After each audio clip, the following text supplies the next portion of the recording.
Have you ever had that moment in a relationship where, whether it's your partner, whether it's a coworker or a family member or even a friend, where you're talking, then you say something and then you can feel the energy shift. They'll get defensive.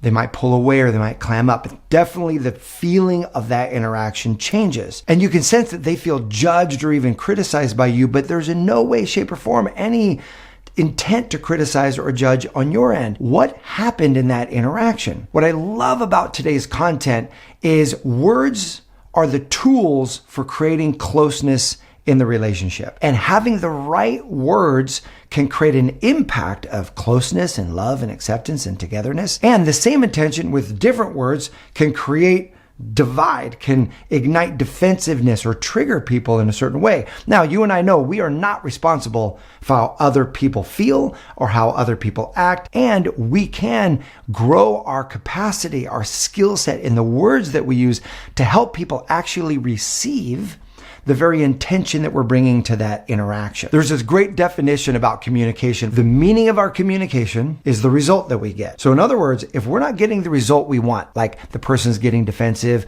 or there's disconnect or dissonance in the interaction, then the place for us to actually begin the change is in ourselves and say, okay, how could I show up different? How could I communicate different so this person actually receives my intent, receives the feeling tone and the message that I'm trying to convey. And therein lies our opportunity for creating closeness and intimacy and bonds, no matter what relationship that you're trying to strengthen. And so today, let's take a look at two words that we use all the time in relationships. And one word often creates a divisive or defensiveness response, and the other word draws us in. What are these two words? The two words are why versus what. You see, when you ask the word why, it often sounds like an accusation, a blame, or a judgment. Like, why did you do that? Why do you like that kind of music? Why are you home so late? Things like that. It's blame, it's accusation. Even though that might not be your intent, that's often how it's received. Whereas the question what is a bit more open-ended. It comes across less accusational and more curious. Instead of saying, why do you like that music? If you say, oh, what is it about this music that you like? It gives the person the ability to share without feeling judged or blamed or criticized, at least the interpretation of them being judged or blamed or criticized. I'll give you a personal example of this. Years ago, my wife had gotten home late and there was no criticism or blame in me, but when she walked through the door, I was cooking in the kitchen. I said, hey, why are you home so late? And she took that so harsh. She was like, oh, let me tell you about my day. This is why I'm home late. And she went into justification mode. She was like, the kids had this and then they had that. And after school, we did this and they would not cooperate. And she felt like she had to justify why she was home late. I moved into like, hey, I'm not judging you. It's okay that you're home at whatever time you're home. I'm just curious. I just want to know more about you. And she was able to take a deep breath and relax. And we got back to center. But there was a bumpiness that got created, not because I was intending or judging or any of that, but because there was just a miscommunication. One of the beautiful parts about life in this particular realm, the fact that we are not telepathic. We can't read each other's minds. We can't read each other's hearts. We have to translate our intentions through words. And often there's a misinterpretation. So the better we are at the words we choose, the more aligned we can be in each other's intentions. And so a couple weeks later, I had learned this principle about what versus why. And I reminded myself, I was like, oh yeah, I used a why question that's probably felt accusational.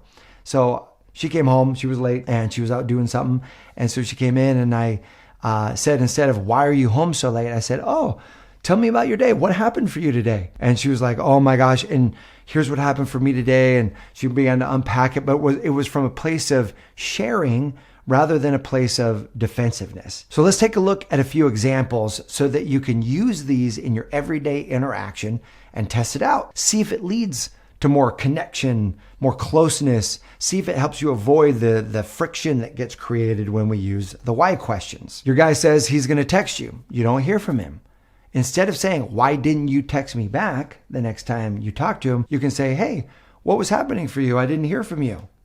And let him respond. Now, in all fairness, the I didn't hear from you is going to have a sense of calling him out on a broken agreement, but that's fine because if he said he would text and he didn't, you want to actually reconcile, close that loop from that broken agreement to reestablish a type of communication where you guys are following through on your agreements, but it comes across less accusational, less accusatory when you're saying, hey, what happened for you today? You're more curious about, you want to understand him versus blame him. When you're at work, let's say someone brings you a project and you really don't like their approach. You really don't like the way they did this particular project. It's tempting to say, why did you do it this way? Like they didn't follow your directions, right? That feels again like you're accusing them, you're blaming them. Instead, say, what was your thought process behind approaching it this way? Now you're coming from openness. You're coming from a place of discovery. In fact, actually last week, my marketing team had written an email. I didn't like it. And we had a meeting together and I said, look, I want to understand what it is that's going on with you. Here's what I'm seeing in this particular email. And in all frankness, I didn't approach the conversation as good as I could have because I started with what I wanted instead of starting with curiosity. But the one thing I did well was I didn't write, why did you write it this way? I asked, what was behind the thought process that caused you to approach it this way? And my lead team member was so great. She was like, I totally see your side of this and we can adjust it. And my thought process was this. And after she explained her thought process behind the marketing campaign, I went, oh, you know what? That's a really, really good point. I wasn't even thinking about that. Based on that, this email's fine. Let's send it out. Starting with what not only helps them receive the openness, but also positions us from a place of being open and leading with curiosity instead of judgment. If you're a parent, you can use this with your kids. They spill something, they make a mess, they do something you don't like. Instead of starting with, why did you do this? Why did you spill this? Take a breath and say, what happened here? Tell me more. What was it that caused you to make this choice? Creates openness, creates more dialogue, creates more connection. So the main point is for us to remember that words have power.